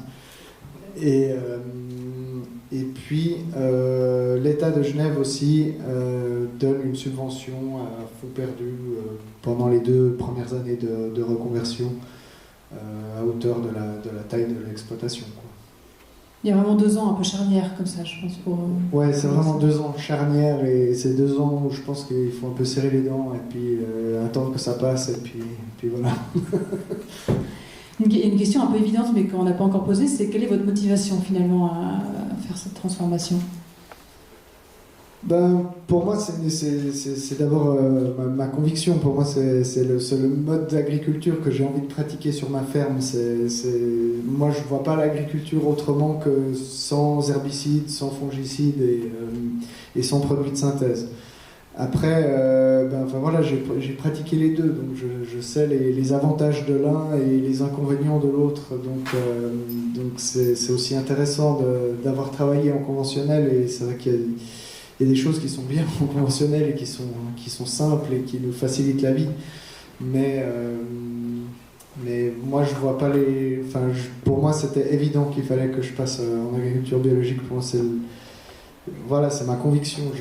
J'ai envie de travailler comme ça. Par rapport à ces questions de connaissances à disposition, je voulais aussi peut-être vous entendre, Caroline Jeanneret. Voilà, c'est la difficulté qu'il y a eu à développer tout ce que vous avez fait. Vous me disiez que vous êtes beaucoup tourné vers des collègues, en fait, enfin des connaissances qui étaient déjà dans le bio, et qu'en fait vous n'aviez pas forcément toutes ces connaissances enseignées dans un livre ou par un conseiller, quoi. Ouais, c'est vrai que comme je le disais au début, la formation que j'avais faite, on va dire justement conventionnelle, si on peut dire ça comme ça, on n'apprenait pas vraiment à la production en bio. Et nous, c'est vrai que du coup, en arrivant sur la ferme, on a eu beaucoup l'aide des collègues, des voisins paysans, parce qu'en fait, il s'avère que dans la région, parce qu'on n'est pas très loin l'un de l'autre, dans la région un peu de Mény, Choulais, Gy, pardon, il y a eu un peu une sorte de... je ne vais pas dire une révolution, mais disons qu'il y en a plusieurs qui se sont mis en même temps à faire des reconversions au bio. Puis je pense que ça a incité aussi des fois d'autres voisins à passer le cap. Et il y a un peu une sorte de nœud vraiment très solidaire et qui s'entraide et qui du coup se conseillent aussi les uns les autres, qu'on a la chance d'avoir. Et du coup pour nous, quand on arrive à la ferme, c'était vraiment une opportunité très importante, parce que moi je ne connaissais pas grand chose justement à comment cultiver en bio, et du coup on appelait d'un coup le voisin comment je vais faire là, ils annoncent ça comme précipitation, qu'est-ce que tu as fait, comment tu es intervenu ou qu'est-ce que tu vas faire. Et c'est vrai que pour nous c'était indispensable, et je pense qu'il n'y avait pas eu ça, ça aurait été vachement plus difficile. On avait aussi la chance d'avoir encore l'ancien exploitant qui était là pendant une année, qui du coup nous a aussi beaucoup aidé et conseillé pour nous montrer ce que lui faisait, comment il faisait, aussi des préparations de tisane ou autres pour des traitements, que du coup que j'avais pas appris moi en tout cas, enfin nous qu'on n'avait pas appris à l'école, quoi. Donc ça a été vraiment une grande aide. Et c'est vrai que pour certains, c'est vachement plus compliqué de faire aussi le travail de reconversion et de passer au bio quand autour de chez eux, il n'y en a pas d'autres qui l'ont fait. C'est aussi, du coup, on a peu de références. Et puis il s'avère que c'est vrai que dans les... entre autres, justement, à Grigenève, on a des conseillers, des vulgarisateurs, etc. Mais déjà, c'est des fois... Enfin, je pense que Nicolas pourra un peu me dire aussi la même chose, mais c'est déjà des fois difficile de trouver des conseillers tout court. Et puis, donc des techniciens. Et puis, des fois, encore plus difficile d'avoir des techniciens dans le bio. Et nous, on a été un peu, en tout cas au début, confrontés à ça, et on s'est plus souvent tourné vers les collègues qui avaient l'expérience de ce qu'ils avaient pu faire sur le terrain depuis quelques années, enfin voire une dizaine d'années pour certains, que vers certains conseillers qui du coup avaient peu ou pas d'expérience. Donc ça, c'était pas évident. Enfin, je pense que là-dessus, ce serait super s'il y avait un peu plus de personnes ressources à disposition, mais voilà, faut les trouver, quoi. Monsieur Courtois, peut-être un commentaire sur cette possibilité d'aider, d'accompagner ceux qui veulent faire ce changement. D'ailleurs, on recrute si jamais. Non, on a effectivement un problème. On a du mal à trouver des gens qui sont intéressés par vraiment la production agricole. Vraiment la production agricole en bio ou autre chose. On a du mal à trouver des gens qui sont vraiment proches du terrain. Et ensuite, quelqu'un qui sort d'une école, qui va débuter, il faut qu'il soit en bio, en conventionnel, en viticulture, en culture. C'est pas en 6 mois qu'il va être performant, c'est en 5, 10, 15, 20 ans. Et il faut qu'il ait vu les évolutions du système, il faut qu'il ait vu différentes années climatiques pour pouvoir réagir et tout ça. Et en général, au final, entre guillemets, à la recherche, il y a vraiment des agriculteurs. C'est vraiment sur le terrain en fait, qu'on peut trouver des innovations. Parce que c'est des gens passionnés, puis qui ont une conviction, qui veulent au bout, puis ceux qui vont lever les problèmes qu'ils vont rencontrer. Donc en tant que conseiller, on peut essayer des choses et les transférer. Mais on peut aussi en fait prendre quelque chose qui se fait chez l'un pour le montrer chez l'autre. Et c'est juste un transfert d'informations en fait, quoi. Donc il y a quand même beaucoup de choses qui se font directement sur les fermes, et c'est plutôt là que c'est plus dynamique qu'ailleurs. Lionel Bidot, peut-être sur cet esprit d'innovation, je pense que vous l'avez aussi. Vous nous avez évoqué, mais un peu rapidement au début, notamment c'est sur le colza, parce que vous êtes donc toujours du colza. Oui. Mais peut-être nous dire ce que vous faites, et puis voilà, pourquoi vous êtes aussi dans cette démarche de Alors, changer nous, le mode de production. moi je pense que le conventionnel n'a plus d'avenir, les phytos n'ont aussi plus d'avenir. Donc on est vraiment dans cette démarche de transition, clairement. Mais on suit la transition. On est avec, c'est-à-dire qu'on essaie de développer des nouvelles techniques. Par exemple, le colza, pour l'instant, il n'y a pas encore de solution pour ces médigettes. Par contre, il y a des solutions pour réduire certaines autres attaques d'insectes et de réduire aussi les mauvaises herbes avec la mise en place de cultures gélif, de la colza associée. Et maintenant, ça fait 6 ans qu'on en fait. Donc c'est des plantes qu'on plante en même temps? Exactement, on sème en même temps et puis la plante gèle, les plantes compagnes gèlent pendant l'hiver et disparaissent. Et on empêche les mauvaises herbes de se développer, c'est ça l'objectif? Tout à fait. Et puis, pour ce qui est, il n'y a pas que le nitrate, il y a aussi d'autres éléments à mettre dans un sol. On n'utilise absolument pas de chimie, on ne fait que du compost et puis nos fumiers de ferme. Après, il y a les nitrates. Il y a aussi du nitrate en bio, sauf que le nitrate en bio, c'est souvent du sang séché, des choses comme ça. Donc la salade végane, on repassera. Et puis par contre, il y a aussi tout ce qui est d'autres techniques qu'on essaie de mettre en place pour diminuer les intrants avec le choix variétal et les rotations de culture. Vraiment, les rotations de culture, c'est vraiment quelque chose de prédominant pour réduire les phytos. Et puis, on fait aussi avec les sols qu'on a. Nous, on a des sols à 80% d'argile. Ça, c'est vraiment notre très très gros challenge pour faire des sols peu profonds et 80% d'argile. C'est vraiment notre grand challenge pour la mécanisation, le désherbage mécanique. Alors, on fait des essais, on achète du matériel, ça marche pas, on revend, on rachète autre chose. Et voilà, c'est notre galère, quoi. Il faut avoir un esprit expérimentateur, j'ai l'impression, pour être agriculteur. Oui, en tout cas, il faut oser essayer, et puis tout d'un coup, on voit une machine, on se dit, ben voilà, celle-ci c'est la bonne, on la achète, et puis on l'essaye une saison, et puis... C'est pas des petits investissements? Non, loin de là. Et puis le problème du désherbage mécanique, c'est qu'il faudrait avoir toutes les machines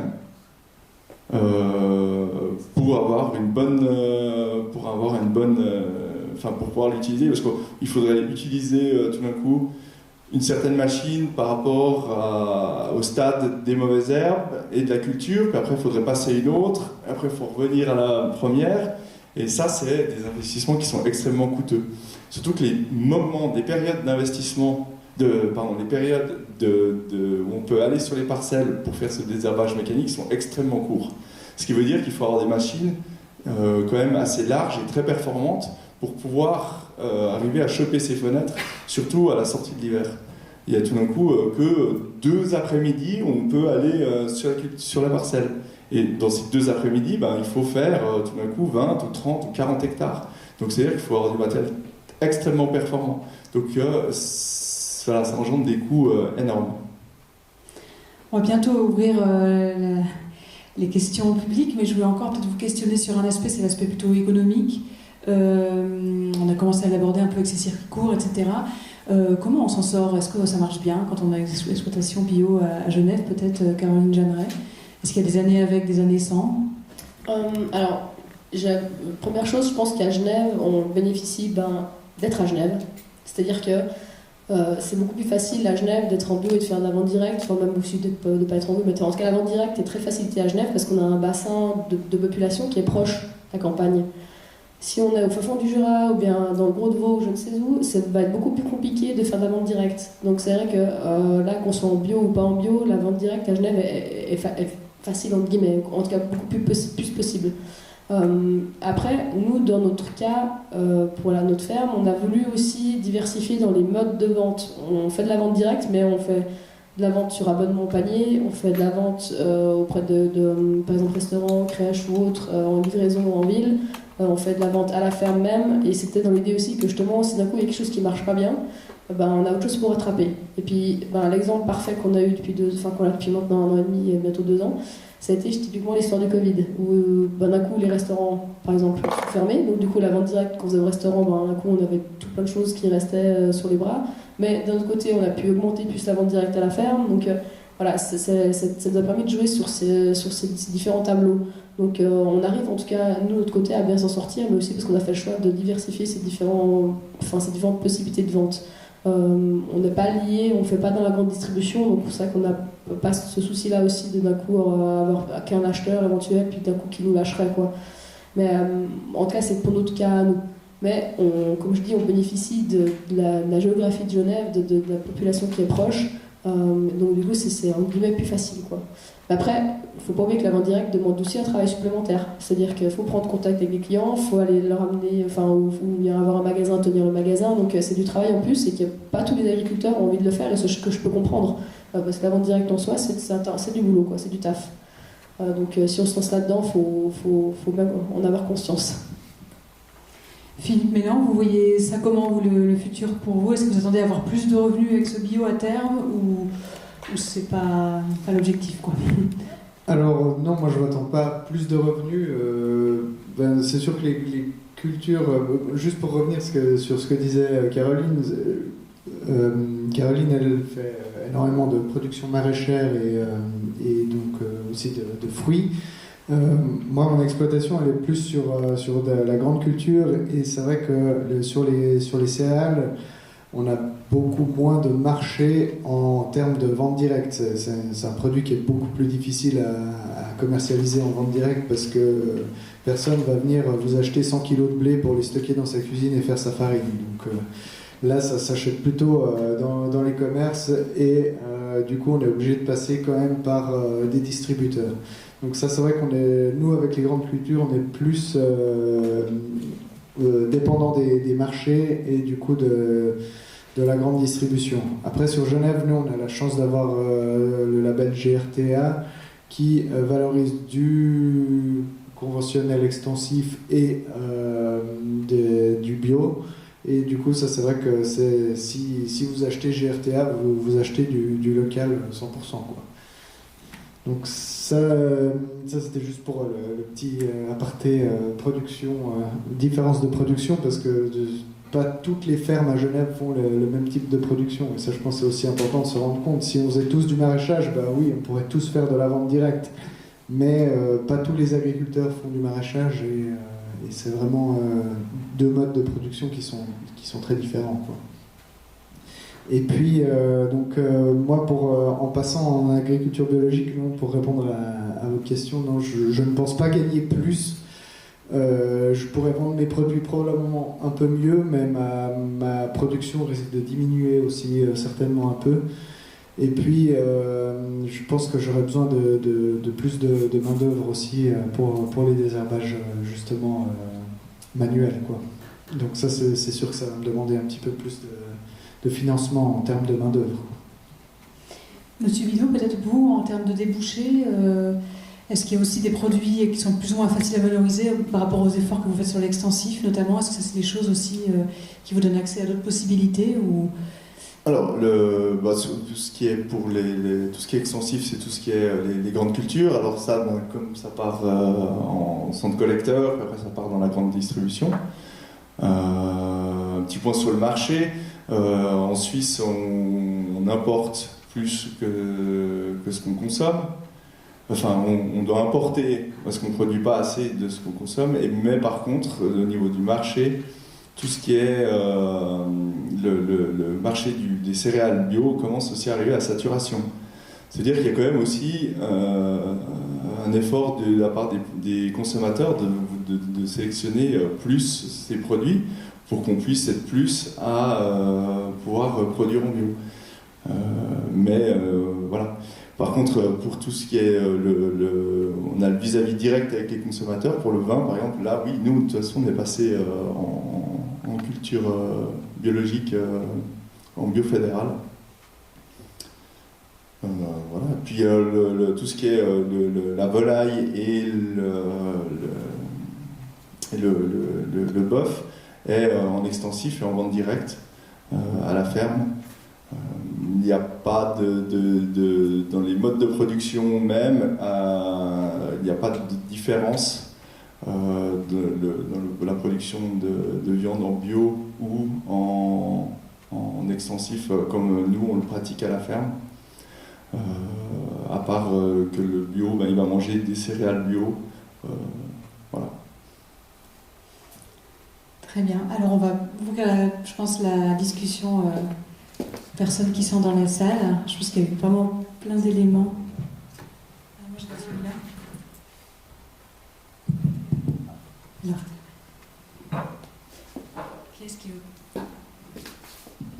Qui est-ce qui veut poser des questions à nos producteurs, productrices?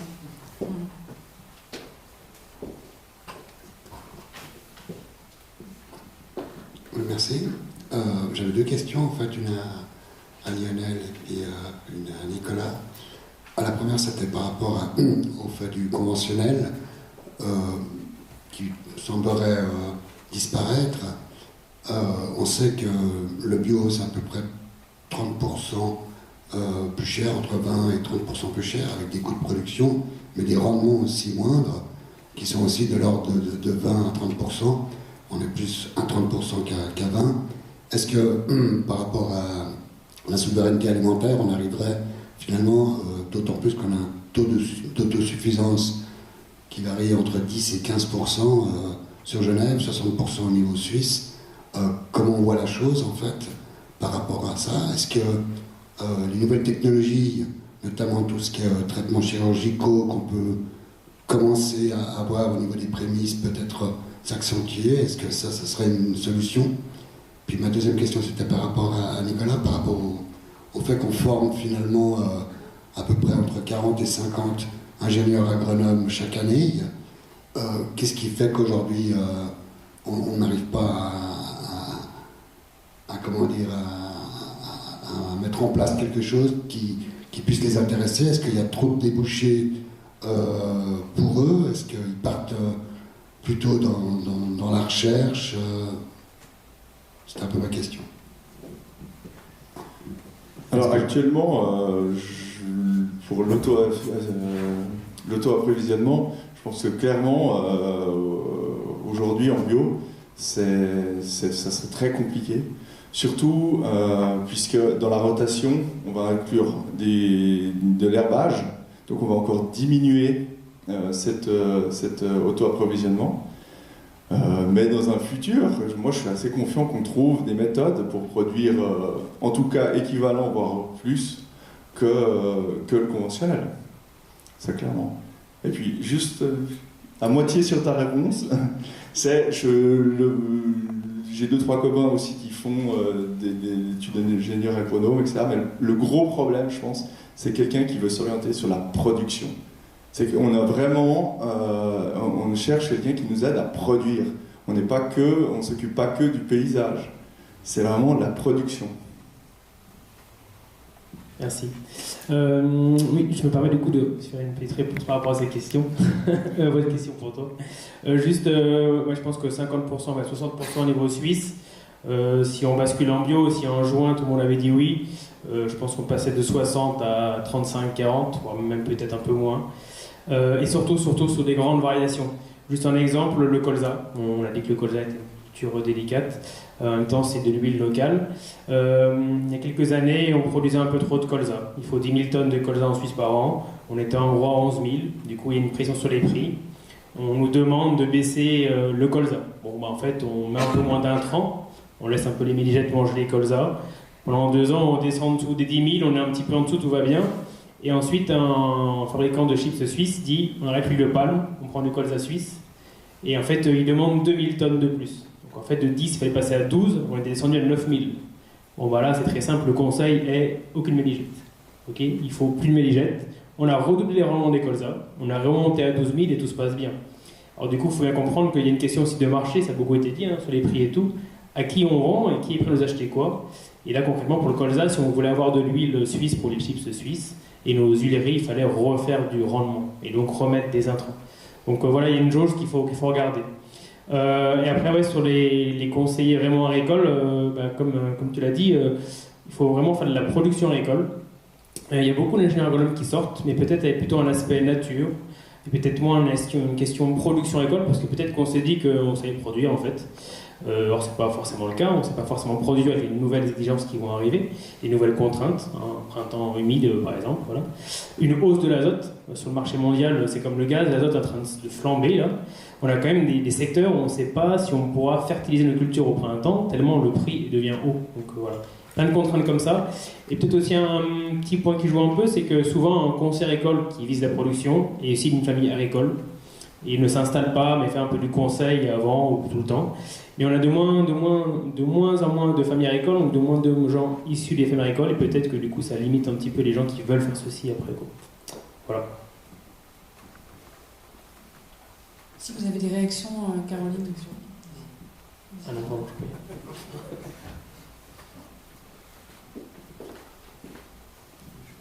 Bonsoir, merci beaucoup pour toutes les présentations.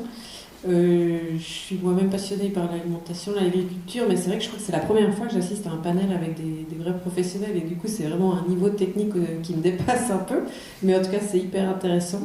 Et je voulais du coup profiter de ce panel pour vous demander justement vos relations avec les distributeurs. On sait qu'en Suisse il y en a 2 majeurs, et puis comment se passent ces relations-là, quelle indépendance vous avez, comment ça se passe par rapport au prix, et puis aussi si vous pouvez nous dire un peu comment vos revenus se décomposent justement entre les paiements directs, ventes directes, enfin tout, comment ça se passe à ce niveau-là. Merci. Vous voulez que je prenne une autre question encore, ou bien on va... J'aurais pas grand chose à dire vu qu'on n'est pas trop lié à la grande distribution, je vais laisser mes collègues parler. Bon, bah, je dois me lancer, alors c'est moi qui dois répondre à cette question.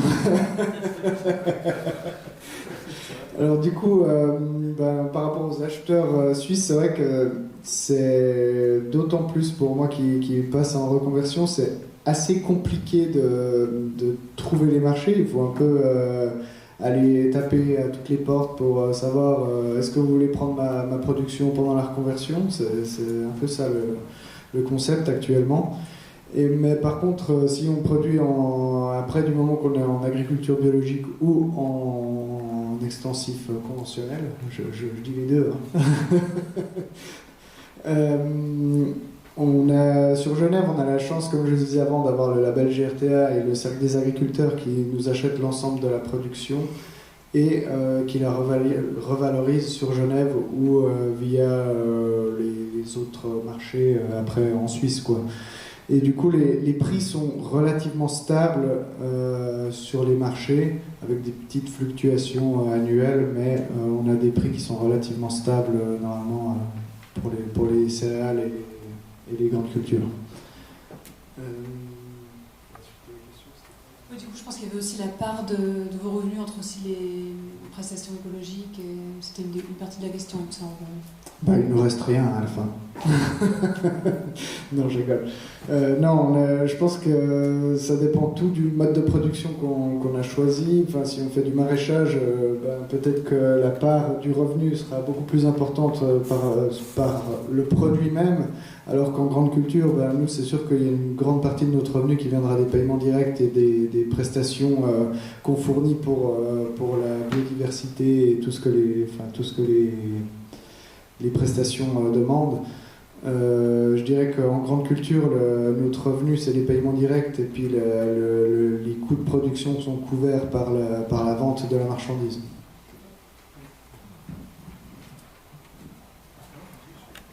Alors, juste un petit complément, effectivement, sur la partie céréales, comme tu le disais, on a besoin d'avoir des gens qui vont stocker déjà la céréale, ensuite la transformer et après la revendre.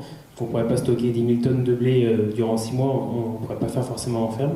Donc il faut l'intermédiaire. GRTA est génial pour ça. C'est du blé genevois qui est moulu à Genève, qui est transformé, qui est vendu à Genève. Et le prix du blé a réussi à augmenter d'environ 10%. Depuis 30 ans, je pense que c'est le seul endroit au monde où le blé est augmenté comme ça de façon stable. Donc c'est un très bon label. Après, si on compare par rapport au reste du monde, on a aussi la chance en Suisse d'être complètement déconnecté ou quasiment déconnecté du marché mondial, et on a un prix qui est stable, comme tu le disais. Le blé, en gros, c'est 450 francs la tonne, 500 francs la tonne, soit 450 € si on se met au niveau européen. Et en comparaison, le blé européen est à 150 € tonne, donc on est 3 fois plus haut. Donc on est plus haut en même temps, les coûts de production plus haut, donc c'est pas forcément un récit. Par contre, surtout, c'est que nous, on reste à 450 € tout le temps, que le marché européen et mondial, lui, il fluctue.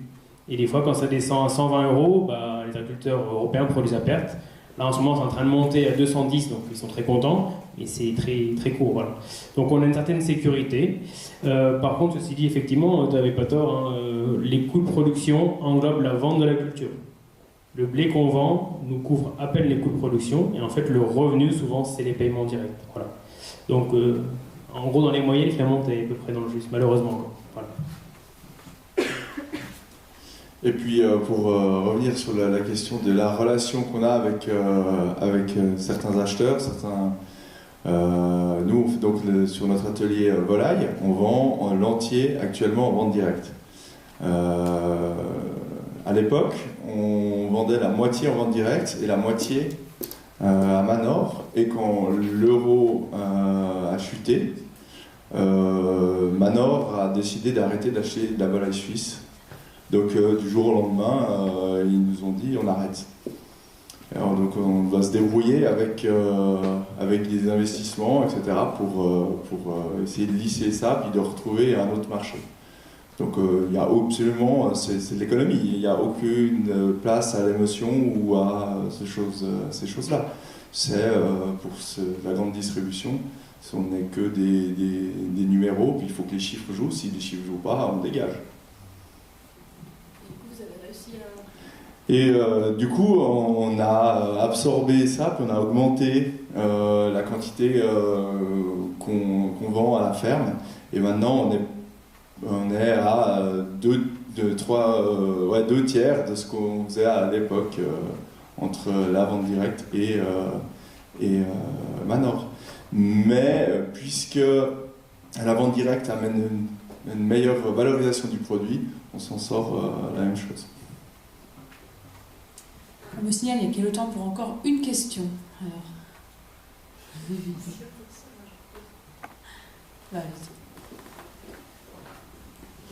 Alors juste en fait, pour faire une question de clôture, je voulais vous me parliez de votre vision de vos fermes dans 10 ans par exemple, parce que j'ai entendu entre autres robotique, enfin voilà, on parle aussi de ces nouveaux moyens technologiques qui pourraient venir dans l'agriculture, on parle de bio avec plus de main d'œuvre ou peut-être un service civil dédié à l'agriculture à l'avenir, enfin voilà, dans les deux extrêmes, et je me demandais comment vous voyez l'évolution de vos fermes dans les 10 prochaines années. Merci.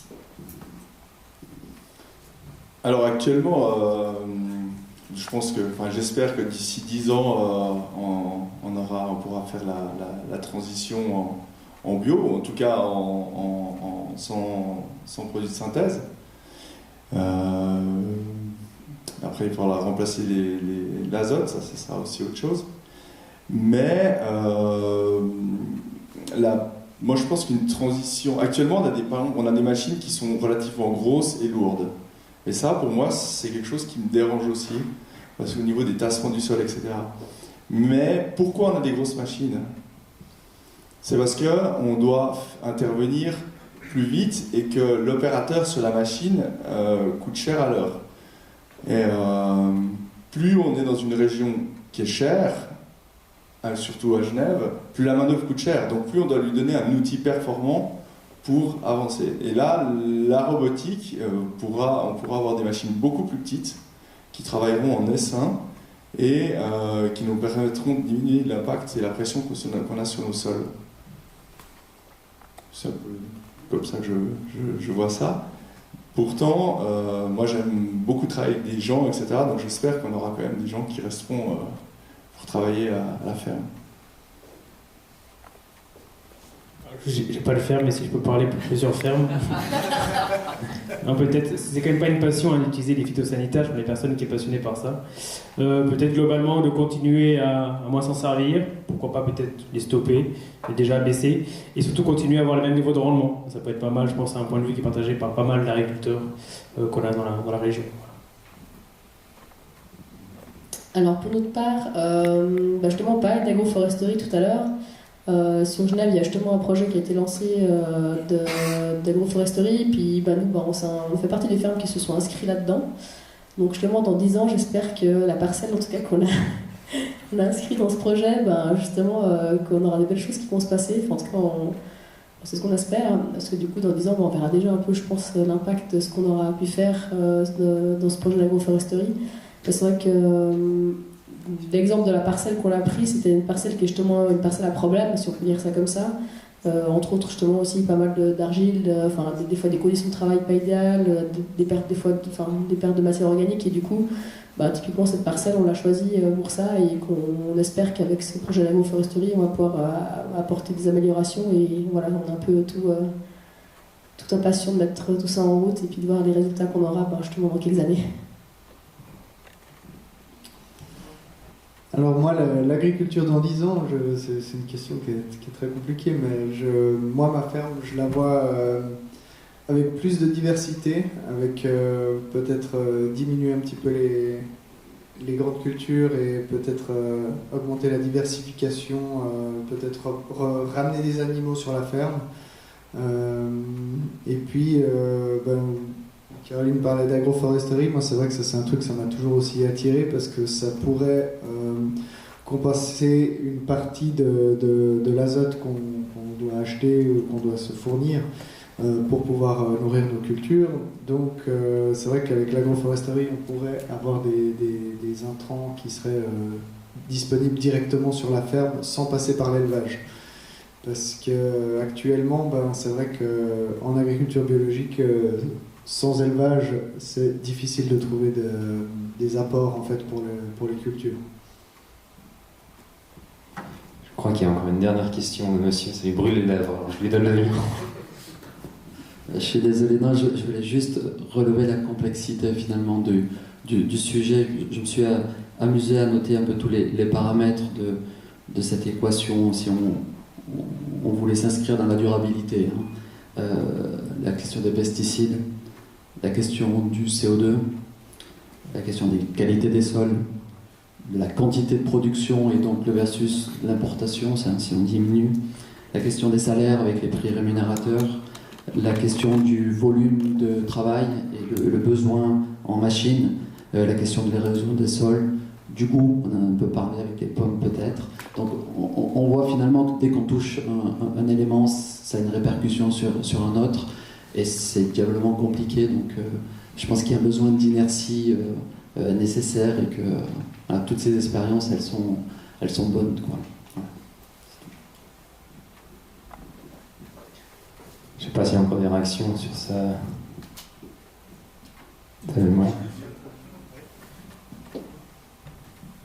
Je pense vraiment que le mot, c'est vrai que durabilité, c'est vraiment ce qu'on recherche. Quoi. C'est vraiment le fait de produire sans avoir un impact sur l'environnement, mais toujours en gardant ce mot production.